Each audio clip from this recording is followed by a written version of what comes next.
Yeah, more is not better. It's liberating, Silky. It really is, man. It's empowering. Efficiency over effort. Effort's still good, don't get me wrong, but let's not waste our efforts. Life's too short for that, particularly Exactly. at our age, right? Yeah, absolutely. Did you push record?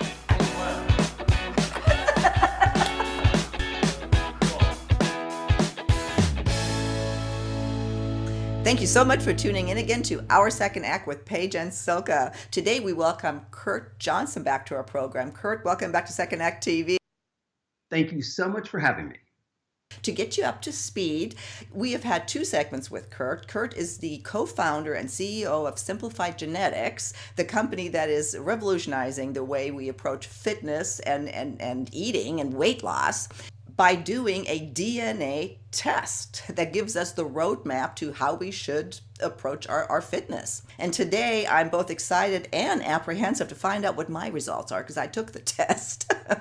I don't know what to expect. So I'm just going to throw it over to you and take us through the results like you would any of the people that would get the test from you. Yeah, well, first, thanks for having me back. It's absolute pleasure. And your guesses, I mean, clearly you're beautiful, you're in great shape.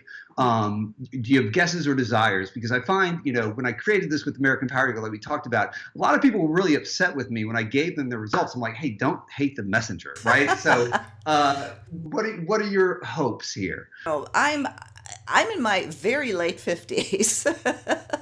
And, a lot of things have changed to where I'm for the first time ever kind of struggling with staying fit and what kind of, fitness program, exercise, et cetera, to put into place. I have been a runner all my life. That's getting a little bit more difficult.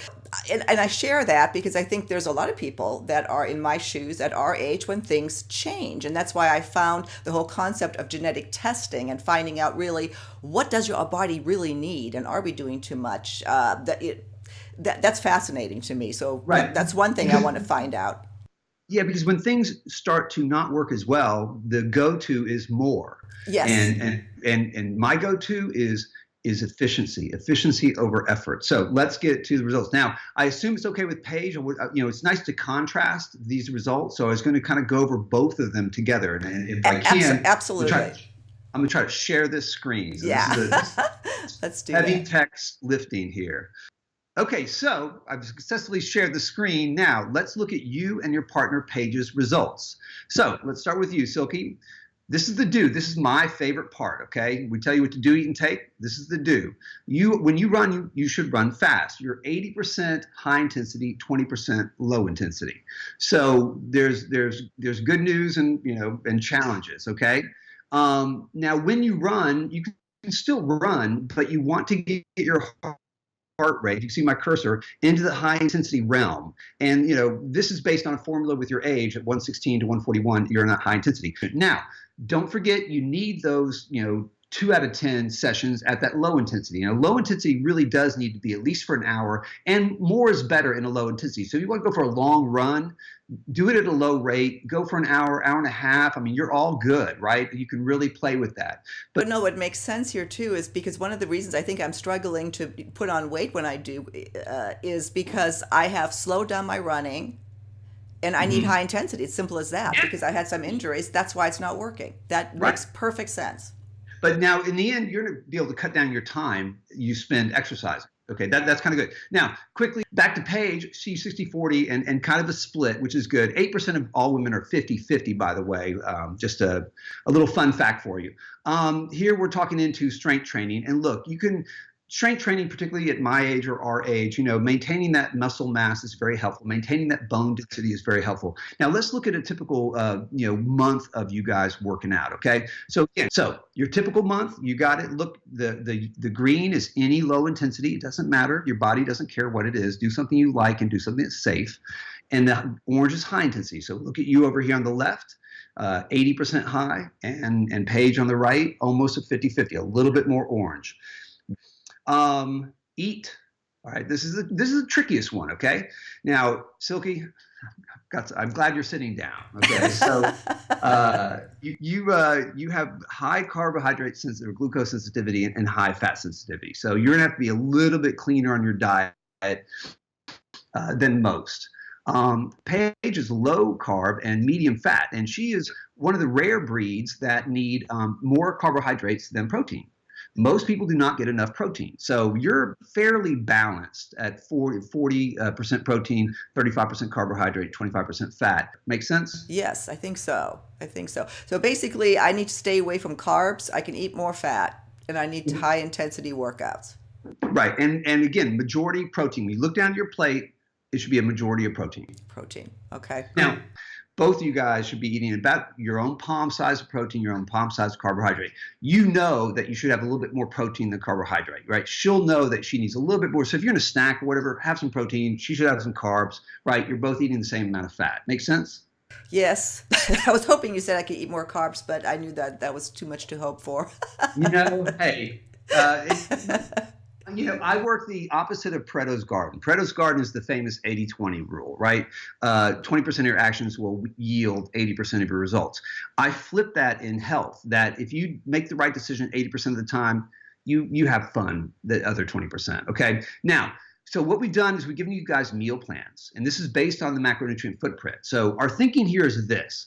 If we get you eating according to your genotype for a week, then you can run with it. We're just kind of resetting the plate. That's really all of it. I mean, most people are eating way too many carbohydrates, but some people can eat up to 50%. So that's great too. But we're just kind of reshaping that plate so that, that you can adopt it and adapt it from there. And we give you 2 different meal plans at caloric levels, and then you can start to run with it. Last thing is take. And look, we don't sell supplements, so we don't have a pony in the race. I don't want anyone to think that we're doing this analysis to sell supplements. But supplements can help in particular things. Now, if you look at yours on the foundation, you have when you move, 80% of the time you're moving very quickly, right? So adrenal support makes sense. CoQ10 works very effectively, one of my favorites. Crave control helps. It's a neurotransmitter support. It comes in different forms if you suffer cravings. I can tell you this though. I do. If you do your due, well, you're suffering cravings, I think, because you're doing too much low intensity. If you do your due, because when you don't do your due, right, properly, so if you do too much low intensity, you'll either suffer fatigue or cravings.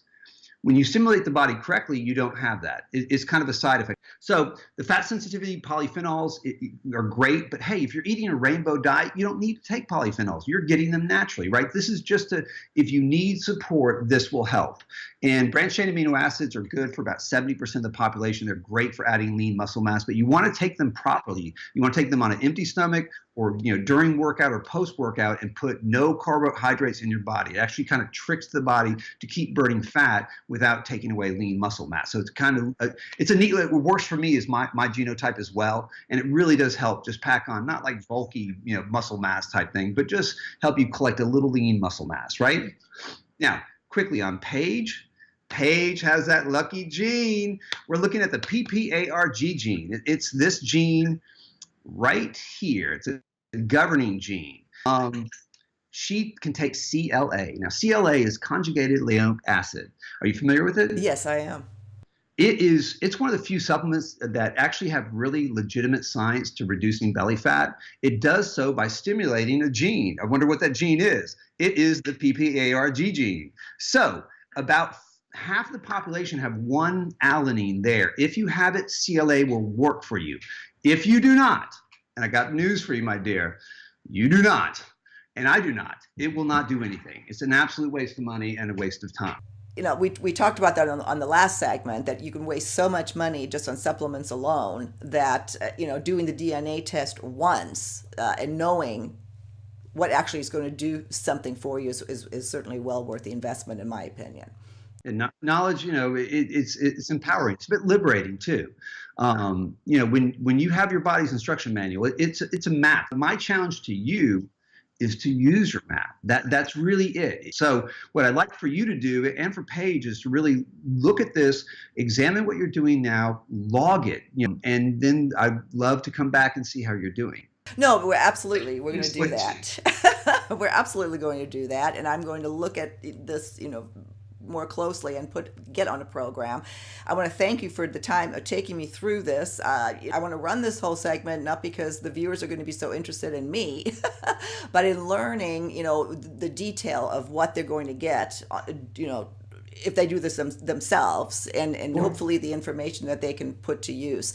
I really, two things that I learned that are, I kind of thought I was going to be high intensity. I was hoping you'd say, no, go out, run a marathon again. But it's funny because after I ran my marathon, I put on weight, and now it makes sense. I changed my whole habit of running shorter distances in higher intensity, longer with lower intensity, and that wasn't good for me. Right. More is not always better. Light bulb, yeah. Yeah, more is not better. It's liberating, Silky. It really is, man. It's empowering. Efficiency over effort. Effort's still good, don't get me wrong. But let's not waste our efforts. Life's too short for that. Exactly. Particularly at our age, right? Yeah, absolutely. Kurt, thank you so much. I can't wait to get into this in more detail. Paige and I talked about even doing before and afters, because we really do want to concentrate on our health and fitness and doing what we, walking the talk, so to speak, living our life after 50 to the fullest. So we'll see you again soon on another episode of Our Second Act with Paige and Silka. And for now, wish you a happy new year, and we'll talk to you next year.